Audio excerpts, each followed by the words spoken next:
அனைவருக்கும் வணக்கம். Welcome to divine routine YouTube channel. இன்னைக்கு நம்ம பார்க்க போகிற தலைப்பு என்ன அப்படின்னு சொல்லி பார்த்தா, அல்லல்கள் அனைத்தையுமே களையக்கூடிய ஆடி கிருத்திகை திருநாளின் பொழுது நம்ம செய்யக்கூடிய பூஜையானது நமக்கு முழு பலனையும் பெற்றுத்தரணும் அப்படின்னு சொல்லும் பொழுது, மறந்தும் செய்யக்கூடாத ஒரு சில தவறுகள் என்ன அப்படிங்கிறதுக்கு உண்டான தகவல்களை பற்றி தான் நம்ம இன்னைக்கு இந்த பதிவில் பார்த்து தெரிஞ்சுக்க போகிறோம். நம்ம சேனலில் வரக்கூடிய பதிவுகளை இதுதான் முதல் முறை பார்க்கக்கூடிய அன்பர்கள் சேனலை மறக்காமல் சப்ஸ்கிரைப் பண்ணிக்கோங்க. பக்கத்தில் இருக்கக்கூடிய பெல் பட்டனையும் ப்ரெஸ் பண்ணுங்கள். அப்போ தான் நான் போடுற பதிவுகள் அனைத்தையுமே உடனுக்குடனே பார்த்து எல்லா தகவல்களையுமே சரிவர தெரிஞ்சுக்கிட்டு அதுக்கு ஏற்றாற் போல செயல்பட முடியும். இப்போ நம்ம பதிவுக்குள்ளே போயிடலாம். நம்ம சேனலில் இதுக்கு முன்னாடி ஆடி கிருத்திகை திருநாளின் பொழுது கடன் முழுவதுமே தீரணும் அப்படின்னு சொல்லும் பொழுது எந்த 3 பொருட்களை சேர்த்து முடிச்சாக்கி நம்ம வீட்டினுடைய வாசலில் கட்டணும், கோவில் உண்டியலில் எந்த ஒரு பொருளை சேர்க்கும் பொழுது எல்லா விதமான கடன் சார்ந்த பிரச்சனைகளும் தீருங்கிறதுக்கு உண்டான தனி விளக்க பதிவு இருக்குது. அது மட்டும் இல்லாமல் அளவில்லா அருளை தரக்கூடிய முருகப்பெருமானுக்கு உகந்த இந்த ஆடி கிருத்திகை திருநாளின் பொழுது நல்ல ஒரு செல்வ செழிப்போடு வாழணும் அப்படின்னு சொல்லும் பொழுது எந்த ஒரு வரி மந்திரம் நமக்கு கை கொடுக்குங்கிறதுக்கு உண்டான இன்னொரு விளக்கமான பதிவு இருக்கு. 2 பதிவுகளையுமே கட்டாயம் பாருங்க. நாளைய தினம் நமக்கு வருடத்தில் ஒரு முறை வரக்கூடிய வாய்ப்பு அப்படிங்கிறதால வாய்ப்பை தவறுவிடாமல் சரியா பயன்படுத்தி முருகனுடைய பேராற்றலில் நிறைந்து நம்மளுடைய வாழ்க்கையை செழிப்படுவதற்குண்டான அருளை பெற்றுக்கொள்வோம். சரி, இப்போ நம்ம இந்த பதிவில் இந்த அற்புதமான ஆடி கிருத்திகை திருநாள் நமக்கு இந்த வருடம் திங்கட்கிழமை நாளோடு சேர்ந்து வருது இல்லைங்களா? இந்த திங்கட்கிழமை நாள் அப்படிங்கிறது சந்திர பகவானுடைய ஆதிக்கம் நிறைந்திருக்கக்கூடிய நாள். அதனால இந்த குறித்த நாளின் பொழுது நீங்க ஒரு சில விஷயங்களை தாராளமாக செய்யலாம். ஆனால் ஒரு சில தவறுகளை கண்டிப்பாக செய்யவே கூடாது. எதெல்லாம் செய்யலாம் அப்படின்னு பார்த்தீங்கன்னா, தங்கம் வெள்ளி இந்த மாதிரியான ஆபரணம் சார்ந்த பொருட்களை வாங்குவது அப்படிங்கிறத செய்துக்கோங்க.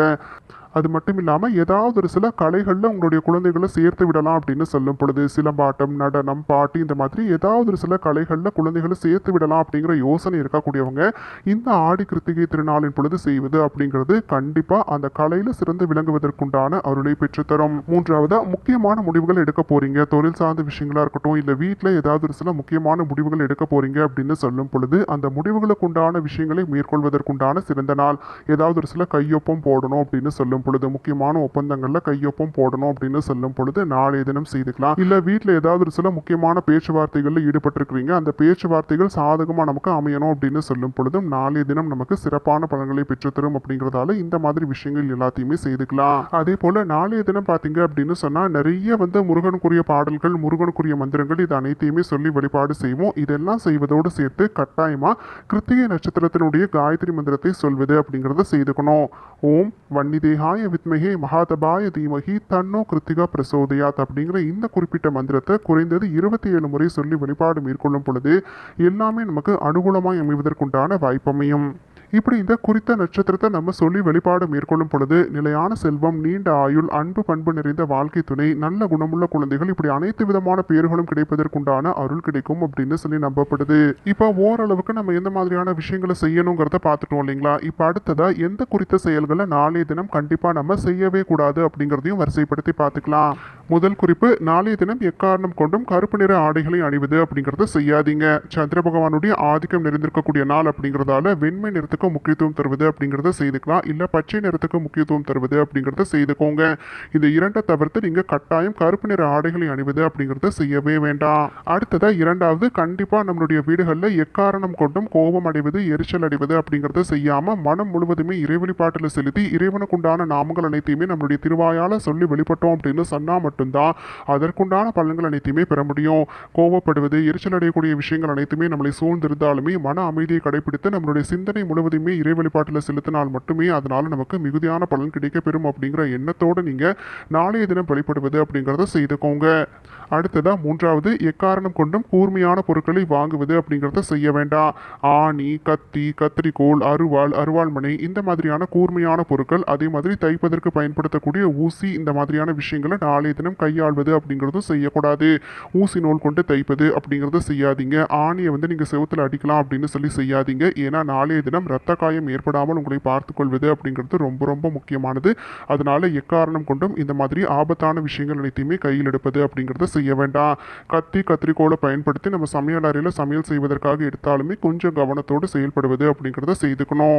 4வது, எக்காரணம் கொண்டும் நாளைய தினம் யாருக்குமே கடன் தருவது அப்படிங்கிறத செய்யாதீங்க. முக்கியமான விசேஷ தினங்களின் பொழுது நம்ம வீடுகளில் இறை வழிபாடு மேற்கொண்டு இறைவனுடைய அனுகிரகத்தை பரிபூர்ணமாய் பெறக்கூடிய சமயத்தில் நமக்கு வரக்கூடிய செல்வங்கள் அனைத்துமே அடுத்தவர்களுக்கு கடன் தருவதன் மூலியமா போய்விடும் அப்படிங்கிற காரணத்தால எக்காரணம் கொண்டும் கடன் தர வேண்டாம்.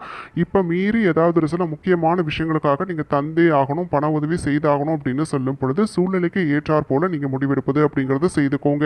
ஒரு அவசரத்துக்காக வந்து கேட்குறாங்க, அந்த அவசரத்தை தவிர்க்கவே முடியாது அப்படின்னு சொல்லும் பொழுது மட்டும் கண்டிப்பாக நீங்கள் தாராளமாக பண உதவி செய்யலாம். இதை தவிர்த்து சாதாரணமாக வேணும்னே கேட்டு வரக்கூடியவங்க, இல்லை உங்களுக்கு தெரிந்தே இந்த நாளில் நீங்கள் தரமாட்டீங்கன்னு தெரிந்தே கேட்டு வரக்கூடியவங்களை வந்து நீங்கள் கட்டாயமாக தவிர்த்து கொள்ளணும். அதே போல் பால், தயிர் இந்த மாதிரியான விஷயங்களை வந்து கண்டிப்பாக கடன் தராதீங்க. குறிப்பிட்டு வெள்ளத்தை நாளைய தினம் கடன் தருவது அப்படிங்கிறத செய்யவே கூடாது. கடனோ இரவலோ கண்டிப்பாக நாளைய தினம் தவிர்த்து கொள்ளுங்க. ஐந்தாவதா, எக்காரணம் கொண்டும் நாளைய தினம் வீட்டை சுத்தப்படுத்தக்கூடிய பொருட்களை வாங்குவது அப்படிங்கிறத செய்ய வேண்டாம். அது நீங்கள் மாப்பாக இருக்கலாம், இல்லை நீங்கள் கால் மிதியடியாக இருக்கலாம், எதாக இருந்தாலுமே கண்டிப்பாக நாளைய தினம் வாங்குவது அப்படிங்கிறத செய்ய வேண்டாம். நல்ல மங்களகரமான பொருட்களை வாங்கி நல்ல இறைபக்தியோடு நம்ம இறைவனை பிரார்த்தனை செய்யக்கூடிய சமயத்தில் இந்த மாதிரியான பொருட்களை வாங்குவதன் பலனா இதனால் நமக்கு கெடு பலன்கள் தான் உண்டாகும். கஷ்ட நிலை நமக்கு அதிகரிப்பதற்குண்டான வாய்ப்பும் இருக்குது.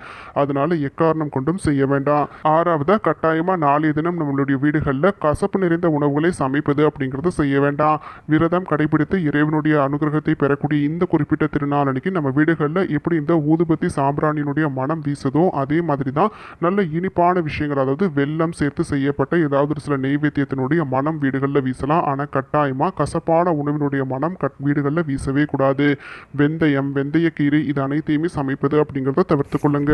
ஏழாவதா, நம்மளுடைய வீட்டு வாசலில் நாளைய தினம் கோலம் போடும் பொழுது கட்டாயமாக அரிசி மாவை பயன்படுத்தி கோலம் போடுவது அப்படிங்கிறத செய்துக்கலாம். திங்கட்கிழமை நாள் அப்படிங்கிறது கடன் முழுவதுமே அடைப்பதற்குண்டான புண்ணிய அருளை பெற்றுத்தரக்கூடிய நாள் அப்படிங்கிறதால அரிசி மாவை பயன்படுத்தி கோலம் போட்டு நம்ம செய்யக்கூடிய விஷயங்கள் அனைத்துமே வீட்டு பூஜை அறையிலையும் கோவில்களையும் செய்யக்கூடிய நாளின் பொழுது அரிசி மாவு அப்படிங்கிறது எறும்புகள் உட்கொள்ளக்கூடிய ஒரு உணவு இல்லைங்களா?